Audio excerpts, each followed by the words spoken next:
All right, what's the next one?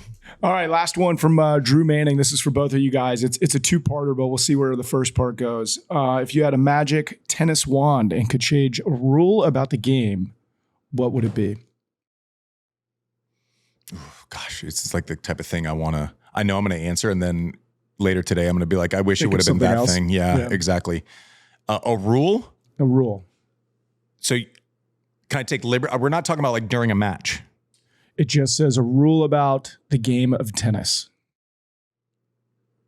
That gives us access to schedule. The next part is about the business of professional tennis, which I would think schedule maybe would be business, but rule would be appearances and like what you would be required to play. I would say actually make it, and this maybe goes 1 and 2, but I'll think of something from the business side also. I actually have something from the business side also. 1 and 2 would basically just be, if you're an independent contractor, then you have free markets to play whatever events. Like there is an incentive already to play in as many ATP and slams as possible because of points. Points, every rank, every endorsement is structured off of rankings that you get from those tournaments, right? So you are incentivized to participate in them as much as possible. Now, if you want to go, if you're Chris Eubanks mentioned it a couple weeks ago, if he gets some outlier offer to go play in something crazy or a corporate event or, a pro-am before the US Open or something where he can make, a third round slam money in a day, I think he should be able to do that. And PTAPA mentioned that for as many issues as I have that they get wrong, they pointed that out very clearly. And I think that was something that I would co-sign for sure. You don't think our questioner was thinking more along the lines of like, you can't catch a errant toss? Oh, okay. So errant toss. Yes. Errant toss and play let's just save us the time. Exactly. But I got one for you. This is more of a thought exercise than anything else. But I've been here in Europe for a few weeks, and I've had a couple of tennis questions. And what seems to be, however much hooking, bad line calls, it's a blight to junior tennis in the U.S. It seems like that's something here too. It sounds like that's a real turnoff to junior players, and it's kind of run rampant. What can we do as a rule to stop this sort of, whether it's a collective, there's a collective action issue, or we want to shame the cheater? What can we do to, I'm thinking out loud here, but as long as we're talking about new rules and policies, what can we do to confront this epidemic of junior hooking? Swing vision. What do you think? Swing vision. There you go. Put a for 100, I don't know, not much money at all. Literally have the threat of video that can be posted, and I guarantee you cheating gets cut by 90%. I mean, the USTA could easily afford activating that in some of these tournaments. Anyway, like pool, whatever, there's entry fees, added, whatever it is, but even just the threat of access, like, and don't shame with 12-year-olds with specific things, but if you're a tournament, you can put the matches up, you can post them pretty simply, and you can actually track the shots and see what it is. And there is a margin of error, so don't beat anyone up if it's like a razor's edge or whatever. That could be right, could be wrong, but it's as good as we have. It's especially at scale. I think even just the threat of eyeballs makes people not do things that they would do if no one's looking. I mean, there's plenty of companies doing it. I mean, there's a company out of Canada, I think, that called Home Team that does a bunch of stuff in youth sports where like my buddy can go on and watch all of his sons at bats like remotely when he's on the road, and it like does it by jersey number, and it has analytics. Mm-hmm. So, I mean, there's plenty of options, including Swing Vision, that seem pretty cost effective. It seems silly this day and age. Cost effective is the thing. It's like a big screen TV in the 90s versus now. Like as technology grows, like things become cheap that used to be expensive. And I think we're kind of at that inflection point where you can make a big difference for pretty low capital costs. I do want to throw out something from the US, like a business question. And I think while all the players, it's like the only thing they look at is prize money, percentage of prize money, which is insane. It's laughably low. I hope the rumors of the top 20 on the men's and women's side actually writing a letter directly representing themselves to the slams is true. It's been reported. Hopefully we'll know more about it, and we'll talk about it as soon as that actually is confirmed. I hope that's the case, the fact that you never hear anything about a rev share of sales, if you sell a honeydews for $80, that's an exaggeration, but slightly. Not by much. Not by much. Yeah. Yeah. If you sell it for that, if you're selling t-shirts, like the fact that players don't say rev share on merchandise is criminal. And the fact that that's not mentioned in 162 pages of, where some of it is ridiculous. And I'm going to beat this drum as much as I can. What am I going to say?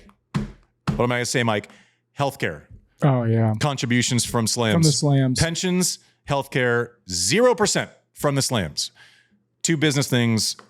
Get to know the term rev share on merchandise and healthcare and pensions. Think about yourself, not 3 weeks from now, but 30 years from now. Think about the people that are trying to be coaches. Think about the people that are carving out a living. Think about what your body's going to feel like. I feel a lot different at 42, having gone through 15 years of professional tennis than probably most 42-year-olds. So think about what the future might look like. Ask those questions now so you can reap the benefits later. Oh, that's good. Did you guys catch that story? I want to point everyone to this because I thought it was really well done. Charlie Eccleshare in The Athletic wrote about the splintered, fractured, balkanized tennis media space. And one thing that really jumped out at me is how little access, all of us on social media, but the players in particular, have to clips. There's a great quote from Daria Kasatkina, who gets a lot of love, rightly so, on this podcast. But Kasatkina has a great, she has this vlog, and she basically said, I'm the one out there working, I'm the one sweating. How come I can't put one clip of me hitting a tennis ball in a match on my own vlog? Tennis is missing the boat here.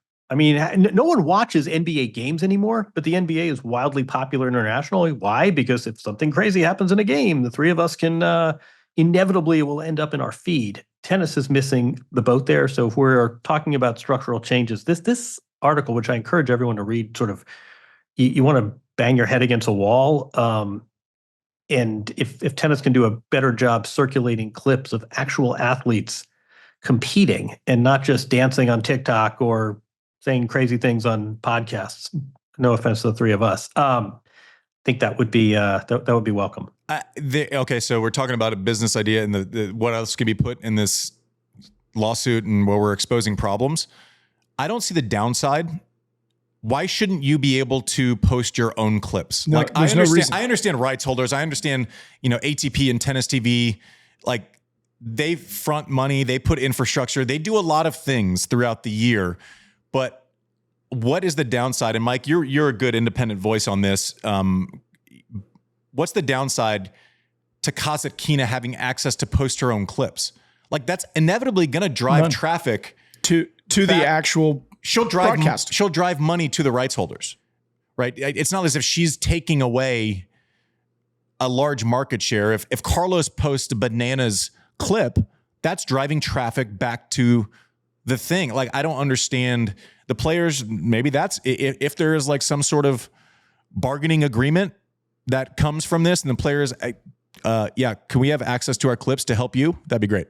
Yeah, and I think ultimately that's the challenge. And there is a good part of that article which John sent, and it's great. Can we put it in the show notes? Yeah, I'll put it in the show notes from The Athletic. Where they talked about the Premier League and a couple other groups writing the letter to the EU, basically being like, hey, there's a $23 billion piracy issue with our rights. But that has nothing to do with clips. Like they're worried about people pirating full matches and full broadcasts. Like somebody posting their own video of them playing in an event that is maybe 60 seconds worth of content is only a benefit in the long run. And to your point, the NBA started not caring about this and they blew up and their ratings blew up and became more popular. And even the NFL followed suit. I mean, when I was with the NFL, they blocked everything when I worked there just 15 years ago. And now they follow the NBA model where I think all press is good press and all their prices have skyrocketed because more people want to watch it. If you click a link that's from Kasatkina, it drives traffic back to the point of origin, just very simply. And honestly, like this show, we can't post stuff from slams. Like we can't, there's so many things that we can't do that I would love nothing more than to get on and go through X's and O's nerd session of past Grand Slam matches and tell you, we can't do that. We just simply can't do it. And people have bought the right to not have schmucks like us do it. But it's not as simple as people are like, you should do a match. I'm like, no, because we work out of a garage. We don't have hundreds of millions of dollars to purchase rights with. That's not our operation. And we're a lean operation. It's great. I'm so thankful that this kind of new media space where you can put stuff out for free and have access to ears and eyeballs for free is absolutely amazing. But we also can't really do highlights, and we can't really do a lot of the stuff that I personally would love to do. I mean, the couple times we've actually dropped a clip in to explain something, it's been flagged on YouTube almost immediately. Yeah. And of all the sports I've ever worked in, I've never seen it that fast. So it's a concerted effort. Like, it's not like they're just like, oh, if it gets flagged, it gets flagged. Like, they're making an effort to do this. Do you remember the Australian Open this year when they didn't?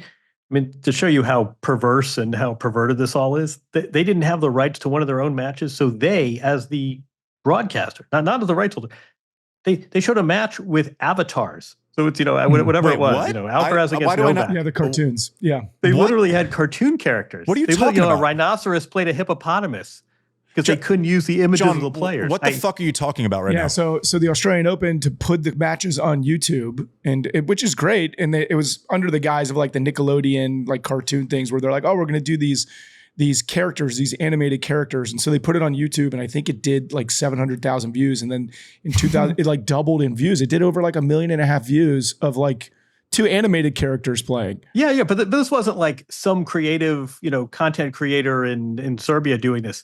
This was the host event during a live match, broadcasting on YouTube, but without the likeness of the players, with like the hippopotamus against the rhinoceros or whatever it was. I mean, it sounds like it's genius. I mean, honestly, I'm scribbling notes right now. Yeah. Dude. We could be hippopotami. Is it hippopotamuses? Is it hippopotami? Wait, I want to go back to what you said, because I think you had a really good point that we shouldn't gloss over. The players should not be negotiating this as a give. Like, the tennis as a collective body should want nothing more than Carlos Alcaraz said, hey, everyone, did you see the crazy tweener I hit? Here it is. The players are the ones who have the leverage here. The players should be giving away nothing for the rights to post their own highlights. If you are a league, a tournament, even a rights holder, I want nothing more than Coco and Carlos Alcaraz using their own content to drive engagement with tennis. The players should give up nothing. They should be the ones getting something for this. I want a group representing the players to think of stuff like this. I mean, Coco Gauff has 2 million followers on Instagram. Like, you know how much it would cost to get her to post about your brand on Instagram? And like, roughly, they're in WTA and they're like, we don't really want you to. Hundreds of thousands of dollars is the answer to your question. Yes, it's 6 figures and up. And like, they're like, hey, we'll do it for free. Like, it kind of seems counterintuitive. Yeah. I mean, I guess they would point to, not everyone is Coco Gauff, and not everyone has the value out of Coco Gauff. I'm fully with you. I'm saying I would disagree with their explanation, but that's what it would be. That seems silly. Well, and we paid whatever it was, $160 million for the US Open. One of the things we're getting for that is exclusivity. We can't have all of our highlights being posted on everyone's social media's account. But look, ask the NBA if they're happy with the way they've handled their social media policy. It didn't seem to help them. It didn't seem to hurt them in their last rights negotiation. No, I mean, they revolutionized the way it was perceived, quite honestly. If you do that, if you do that, are you inviting the players to have a voice, and are you protecting the other 15 or 20% of prize money by virtue of, like, we're viewing this in a silo where it's like more views for highlights equals more dollars. But then if you get into that back and forth as far as conversation, are you going to end up giving up 15 or 20% more money in prize money, therefore being counterproductive financially in the end? Bring in the consultants. Fair point.